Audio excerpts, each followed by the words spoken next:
Halo pemirsa GPR TV dari Sabang sampai Merauke, dari Miangas hingga Pulau Rote. Bertemu lagi bersama saya Bilki Sabila dalam program Juru Bicara.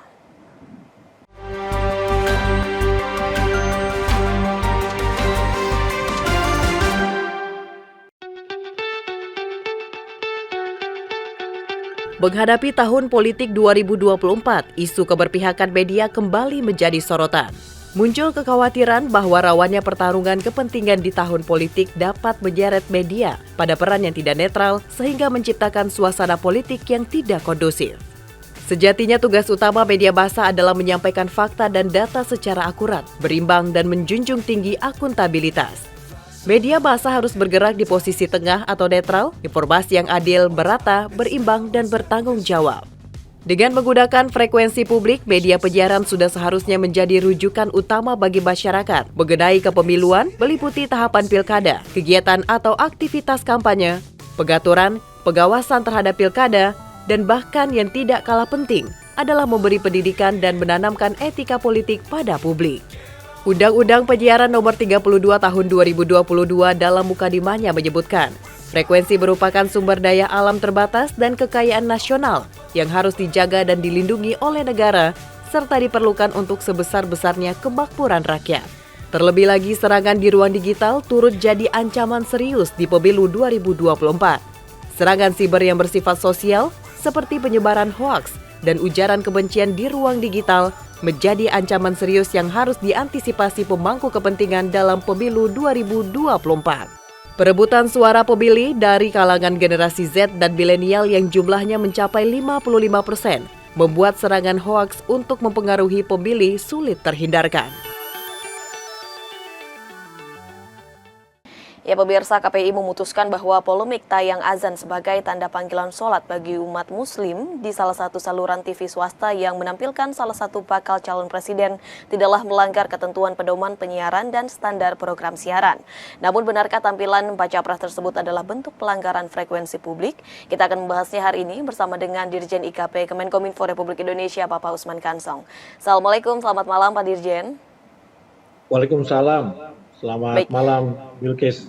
Pak Dirjen, KPI ini telah menyatakan bahwa tidak ada pelanggaran atas dugaan tayangan azan maghrib di salah satu televisi swasta yang memunculkan bakal calon presiden.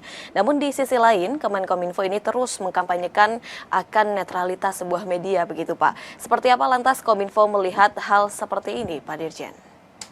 Iya, jadi yang pertama, memang dalam urusan penyiaran sudah ada lembaga independen bernama KPI yang bertugas mengawasi program stasiun televisi maupun radio atau secara umum ya program media penyiaran.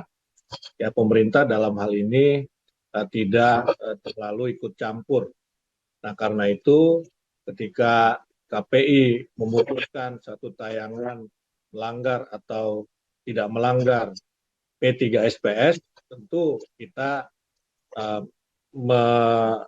kita menghormati keputusan itu, begitu ya, menghormati keputusan itu. Sama juga kalau di bidang pers, ini pemerintah tidak boleh intervensi, tidak boleh campur tangan dengan segala sesuatu yang terkait dengan pers, karena ada lembaga bernama Dewan Pers yang mengatur pers, begitu juga dalam media penyiaran. Karena itu kita menghormati. Tapi yang ingin kita sampaikan ini katakanlah semacam imbauan, ya, imbauan bagaimana stasiun televisi ataupun radio bisa menggunakan frekuensi yang merupakan milik publik itu secara baik, ya, sebab tentu saja sebagai milik publik tidak bisa digunakan serampangan oleh yang bukan publik, misalnya pemilik, begitu ya, misalnya orang ataupun pihak lain. Dengan demikian maka memang tuntutan independensi, tuntutan netralitas itu wajar saja kalau dialamatkan kepada media penyiaran seperti radio maupun televisi, karena itu tadi, frekuensi itu adalah milik publik, bukan milik stasiun televisi, bukan milik pemilik stasiun televisi itu. Itulah sebabnya pemerintah sekali lagi mengimbau agar media lebih independen, ya karena ya independensi ini sangat diperlukan untuk memberikan porsi yang sama kepada semua pihak. Dalam hal ini tentu saja kepada semua peserta pemilu. Walaupun mungkin ada persoalan bahwa sekarang ini kan belum masuk masa kampanye ya. Nah, kalau sudah urusannya dengan kampanye pemilu tentu menjadi wilayah Bawaslu. Ya kita tunggu saja Bawaslu seperti apa dalam menilai tayangan azan maghrib yang menampilkan ya salah satu kandidat. Saya kira itu sikap pemerintah. Ya, baik, mengimbau kepada para calon peserta pemilu untuk menahan diri dalam menggunakan frekuensi publik dalam tahapan sosialisasi ini nantinya. Kemudian Pak Dirjen, banyak juga media yang dimiliki oleh sosok juga yang turut aktif dalam bidang politik begitu Pak. Lantas bagaimana netralitas media ini harus bersikap begitu Pak? Ya, ya sekali lagi pemerintah dalam hal ini hanya mengimbau. Ya hanya mengimbau karena pemerintah ini kan tidak bisa campur tangan terlalu dalam urusan media penyiaran maupun pers.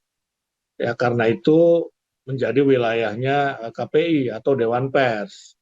Nah, mungkin ya kita justru mengimbau, meminta KPI dan Dewan Pers sebagai mitra Kominfo untuk betul-betul menjaga demokrasi di ruang digital maupun di ruang frekuensi yang menjadi milik publik itu. Ya kita menyerahkan kepada kedua lembaga untuk menilai, untuk mengawal, dan kalau ada pelanggaran etika jurnalistik atau kode etik jurnalistik atau etika penyiaran, tentu lembaga-lembaga ini yang berwenang memberikan sanksi. Pemerintah menghormati kewenangan lembaga masing-masing. Kira-kira begitu.